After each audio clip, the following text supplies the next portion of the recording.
हम फिर से लेकर आ चुके हैं आप लोगों के लिए सुबह की सभी ताज़ा और बड़ी खबरें। एक एक कर आपको सारी खबरों की जानकारी देंगे। आज देश दुनिया में क्या कुछ हो रहा है। दरअसल सबसे पहली जो बिग ब्रेकिंग निकल कर आ रही है, आप लोग बता दें, तेजस्वी यादव पहुंचे 21 प्रत्याशी के साथ पटना हाई कोर्ट। लगा एनडीए को बड़ा झटका, इसके बारे में आपको विस्तार से बताएंगे।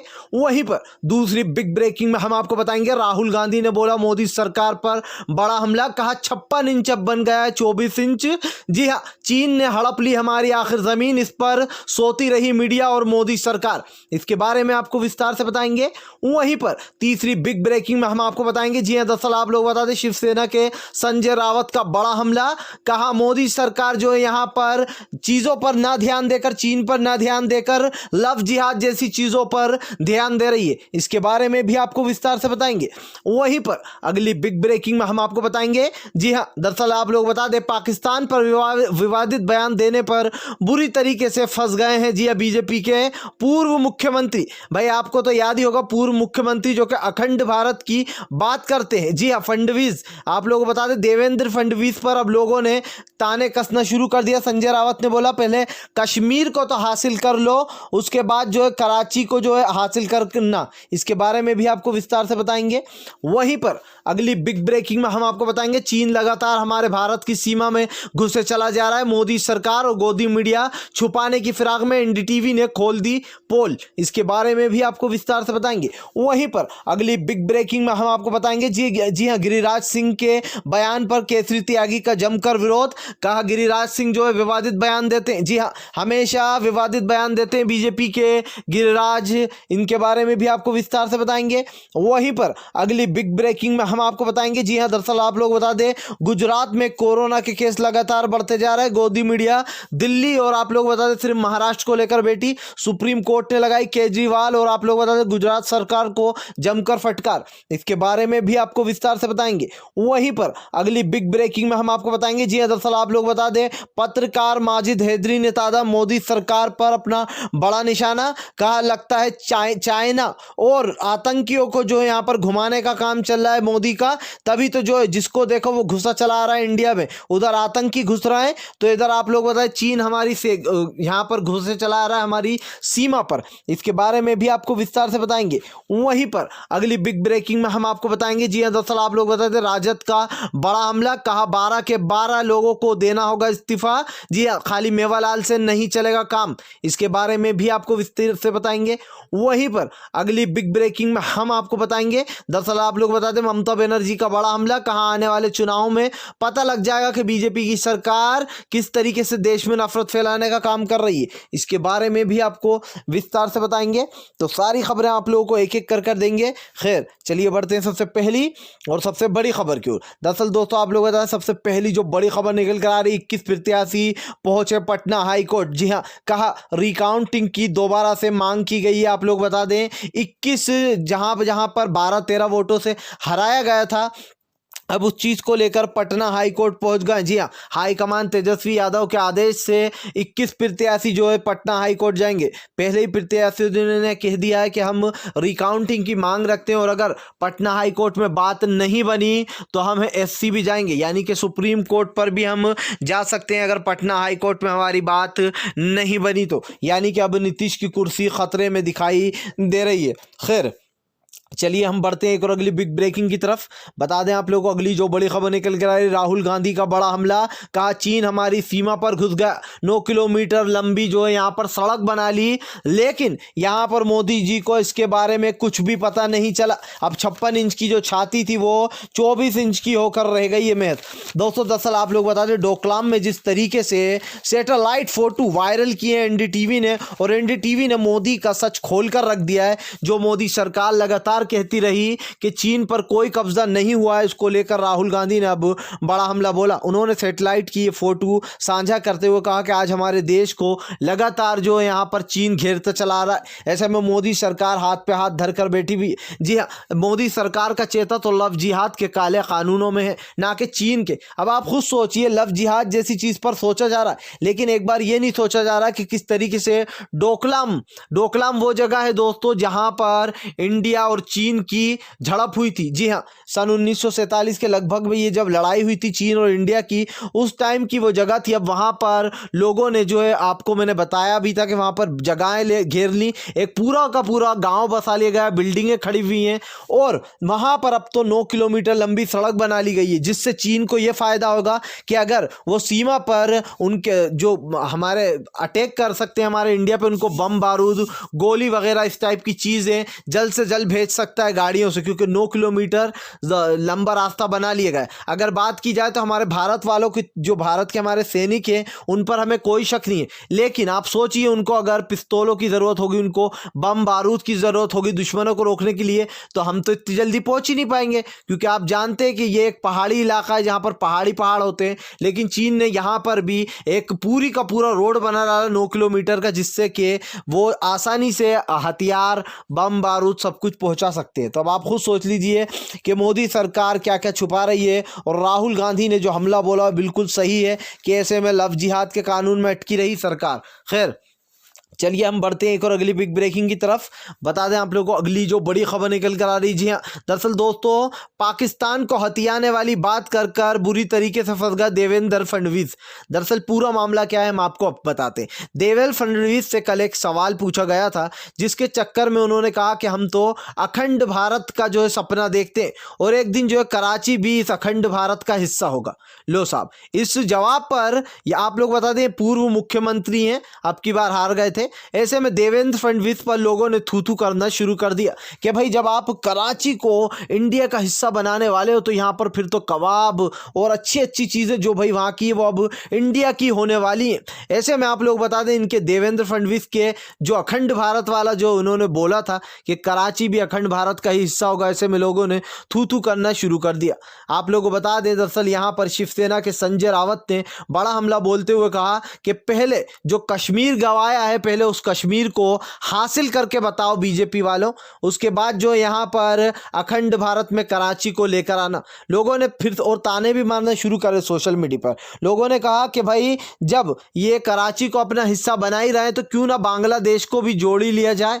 जी हाँ, क्योंकि भाई जितने भी हमारे अपोजिट देश हैं उन सभी को इंडिया का ही हिस्सा बना लिया जाता है, सभी से बातचीत कर लीजिए। अब आप सोचिए कि बीजेपी के नेता कैसे विवादित बयान देते हुए नजर आते और फिर उंगली उठाते। लव जिहाद जैसे कानून लाने के लिए इनके पास टाइम है, इनके पास इतना टाइम है कि लव जिहाद पे डिस्कस कर सकते हैं। इनके पास इतना टाइम नहीं है जो हमारे देश में रेपों की संख्या आज बढ़ती जा रही है, यूपी में रेपिस्ट बढ़ते जा रहे हैं, आज लड़कियों का घर से निकलना सेफ सुरक्षित नहीं है। इन चीज़ों के बारे में जिनके बारे में कानून चाहिए उन चीज़ों के बारे में तो कानून बन नहीं रहा है, लेकिन जिस चीज़ के बारे में कानून की कोई आवश्यकता नहीं है उन चीज़ों के बारे में कानून बनाया जा रहा है। तो भाई अब आप खुद ही देखिए कि बीजेपी की सरकार क्या कर रही है और क्या करना चाहती है। खैर, चलिए हम बढ़ते हैं एक और अगली बिग ब्रेकिंग की तरफ। बता दें आप लोगों को अगली जो बिग ब्रेकिंग निकल कर आ रही, जी हाँ, एक सच्चा पत्रकार वो होता है जो सामने वाले की बोलती बंद कर दे। और ऐसे ही आप लोग बता दें एक सच्चे पत्रकार हैं माजिद हैदरी। जी हाँ, माजिद हैदरी ने बड़ा हमला बोला मोदी सरकार पर, कहा आतंकवादी कश्मीर में घुसे चले आ रहे हैं। जी हाँ, और वहाँ पर पिंग पोंग में जो है यहाँ पर चीनी घुस चले आ रहे हैं हमारे भारत में। ऐसा लग रहा है हमारे भारत में जो है घूमने के लिए ये लोग आ रहे हैं और सरकार इन्हें आराम से घुसने भी दे रही है। जिस तरीके से आतंकवादी कश्मीर में घुसे चले आ रहे हैं जम्मू और कश्मीर में, वहीं दूसरी तरफ आप लोगों को बता दें जिस तरीके से चीन कब्जा किए जा रहा है, डोकलाम में हमारी जगह पर कब्जा कर लिया है, उसको लेकर आप लोगों को बता दें पत्रकार माजिद हैदरी ने बड़ा हमला बोलते हुए कहा कि अब कहाँ गए वो लोग जिनके पास लव जिहाद पे सोचने का टाइम है। उनके पास ये टाइम नहीं है कि वो देश को संभाल पाए। जी हाँ, कश्मीर में घुसे चले आ रहा है आतंकवादी, चीन जो है वो हमारी सीमाओं में घुसकर रोड बना रहा है, घर बसा रहा है। तो अब आप खुद सोच लीजिए कि अभी फिलहाल बीजेपी की सरकार क्या करने में व्यस्त है। लव जिहाद का कानून जो कि इतना ज़्यादा ज़रूरी मुद्दा भी नहीं है, ना कोई लव जिहाद जैसी कोई चीज़ होती है, उसके बावजूद भी सरकार ऐसे फालतू के कामों में लगी है। खैर, चलिए हम बढ़ते हैं एक और अगली बिग ब्रेकिंग की तरफ। बता दें आप लोग गिरिराज देते हैं विवादित बयान। जी हाँ, गिरिराज सिंह पर बड़ा हमला बोला है केसी त्यागी ने। दरअसल आप लोग बता दें इंडिया की केसी त्यागी ने गिरिराज पर बड़ा हमला बोलते हुए कहा, दरअसल गिरिराज ने कहा था कि बिहार जो है वो इंडिया से हटकर नहीं है, हमारे देश से। ऐसे में बिहार को भी लव जिहाद के खिलाफ कानून लाना चाहिए। लेकिन आप लोग बता दें, केसी त्यागी को लगता है कि बिहार में ऐसे फालतू के कानून की कोई ज़रूरत नहीं है। सबसे बड़ी बात यह आ जाती है कि एनडीए और बीजेपी की सोच कभी नहीं मिली है। देखिए, सबसे पहला मुद्दा मैं आपको बता दूं, 370 की अगर बात की जाए तो 370 पे यहाँ पर पूरी तरीके से अपोजिट थे। जी हाँ, और उसके बाद 370 के बाद जब एनआरसी CAA लाया गया, उसके भी खिलाफ थे नीतीश। उन्होंने यहाँ तक कहा, अभी सीएम योगी आए थे बिहार में, जब रैलियों में उन्होंने बयान दिया था कि हम घुसपैठियों को बिहार से निकाल कर भगाएंगे। ऐसे में आप लोग बताएं, नीतीश ने कहा था किसी के बाप में दम नहीं है जो बिहार की जनता को घुसपैठिए कहकर बाहर निकाल दे। तो हमेशा से बीजेपी और एनडीए में बनी नहीं है। लेकिन अब की बार बीजेपी जो है वो बड़ा भाई बन चुकी है, यानी कि पावर में ज़्यादा है। लेकिन उसके बावजूद आप लोग बता दें, केसी त्यागी और एनडीए की बिल्कुल आपस में नहीं बन रही है, एनडीए और बीजेपी की। ऐसे में गिरिराज सिंह, जो कि आप लोगों को बता दें, गिरिराज सिंह के बयान पर केसी त्यागी का बयान आया था, जहां पर उन्होंने साफ साफ कह दिया कि ऐसे फालतू के कानून की बिहार में अभी कोई ज़रूरत नहीं है। और गिरिराज सिंह जो है वो हमेशा ऐसे ही विवादित बयान देते हैं। तो आप सोच लीजिए, केंद्रीय मंत्री गिरिराज सिंह पर केसी त्यागी ने तीखा जवाब देते हुए बता दिया कि एनडीए और बीजेपी में सब कुछ ठीक बिल्कुल भी नहीं है और ना हो सकता है। खैर, चलिए बढ़ते हैं एक और अगली बिग ब्रेकिंग की तरफ। बता दें आप लोगों को अगली जो बड़ी खबर निकल कर आ रही, गुजरात में कोरोना के बढ़ते केस। जी हाँ, लेकिन गोदी मीडिया सिर्फ दिल्ली और महाराष्ट्र ही बताने में बिजी है। दरअसल आप लोग बता दें कि सुप्रीम कोर्ट ने फटकार लगाते हुए दिल्ली और गुजरात सरकार को फटकार लगाते हुए कहा कि आप लोग आखिर कर क्या रहे हैं, इस तरीके से केस आंकड़े क्यों बढ़ रहे हैं इतने ज़्यादा कि आप लोग इस पर ध्यान नहीं दे पा रहे। दरअसल आप लोग बता दें, शादियाँ हो रही हैं, लोग जा रहे हैं, बीजेपी के लोग बिना उसके रैलियाँ निकालते हैं, हजार लोग हमने खुद देखा है, झुंडों में शादियां हुई हैं। जब कोरोना आया था, जब भी कई बीजेपी नेताओं के घरों पर शादियां हुई, उल्लंघन किया गया गाइडलाइंस का, लेकिन उनको बीजेपी की सरकार कुछ नहीं कहेगी क्योंकि वो उनके अपने लोग हैं। अभी यही काम किसी मुस्लिम ने कर दिया होता, या किसी मुस्लिम ने जो है यहाँ पर कोरोना की रूल्स गाइडलाइंस को तोड़ दिया होता, तो फौरन उसके खिलाफ FIR हो जाती। जी हाँ, आरिफ मसूद तो आपको याद ही होंगे, जिन्होंने अभी हाल ही में एक प्रोटेस्ट करा था, जब यहाँ पर आप लोग बता दें हुजूर के खिलाफ गलत शब्द बोले गए थे फ्रांस की तरफ से, तो यहाँ पर उनके खिलाफ FIR हो गई थी 2000 लोगों के खिलाफ। लेकिन बीजेपी के लोग कुछ भी करें, उन पर कोई ये पाबंदियाँ नहीं लगाई गई हैं। खैर, चलिए हम बढ़ते हैं एक और अगली बिग ब्रेकिंग की तरफ। बता दें आप लोग को अगली जो बड़ी खबर निकल कर आ रही, तेजस्वी यादव का बड़ा हमला। कहा 12 के 12 MLA नीतीश के होंगे रद्द, पूरी तरीके से कुर्सी छिनेगी। आप लोग बता दें कि तेजस्वी यादव ने बड़ा हमला बोला है नीतीश पर। कहा इनके 12 के 12 जितने भी मंत्री हैं वो बिल्कुल भी दूध के धुले नहीं है। जी हाँ, अभी तो एक मेवालाल का पत्ता विकेट गिरा, अभी 12 के विकेट गिरना और भी बाकी है। दरअसल आप लोग बताएं, तेजस्वी यादव पूरे मूड में नजर आ रहे थे। और जैसे कि आप जानते हैं, विधानसभा सत्र शुरू हो चुकी है। ऐसे में आज घेमा घेमी देखने को मिली, गर्मा गर्मी।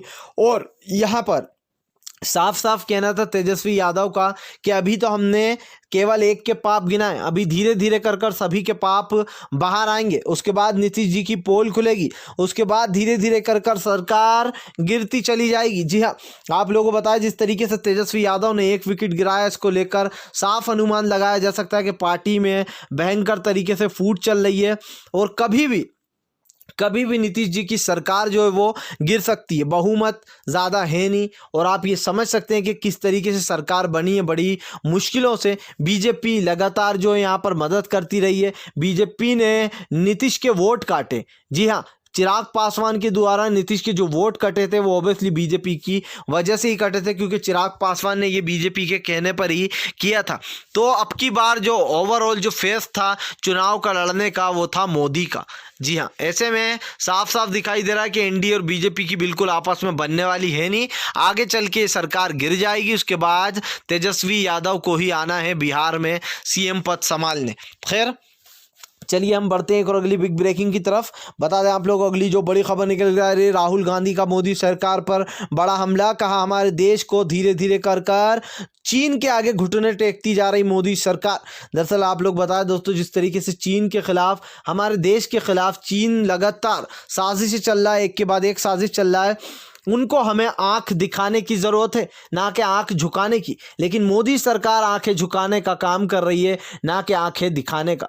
ये बात आपने भी ऑब्जर्व की होगी, आपने भी समझा होगा कि चीन के आगे कैसे जो है मोदी सरकार अपने घुटने टेक देती है। भाई इतना कर्जा जो ले रखा है, चीन के आगे घुटने तो टिकेंगे ही। और ऐसे में राहुल गांधी ने कहा कि आज हमारे देश में जहां पर एक तरफ किसान परेशान है, जी हाँ, युवाओं के पास नौकरी नहीं है, चीन लगातार हमारी सीमा पर घुसता जा रहा है, ऐसे में हमारे देश के पीएम को फोटो खिंचाने से फुर्सत नहीं है। जी हाँ भाई, हमारे पीएम मोदी का तो फोटो शूट चलता रहता है, उन्हें तो फोटो खिंचाने में ज़्यादा मज़ा आता है, ना को देश को संभालने में। खैर, अगर आप भी शांतिपूर्ण ढंग से पीएम की इन सभी गलत नीतियों का दिल से विरोध करते हो तो इस वीडियो को दिल से लाइक करके हमारे चैनल को सब्सक्राइब करके अपना समर्थन ज़रूर दर्ज कराएं, क्योंकि हम एक ऐसे निष्पक्ष पत्रकार हैं जो कि आप तक सिर्फ सच और सच पहुंचाने की कोशिश करते हैं। तो हम मिलेंगे आपसे नेक्स्ट वीडियो में, तब तक के लिए वंदे मातरम, जय हिंद।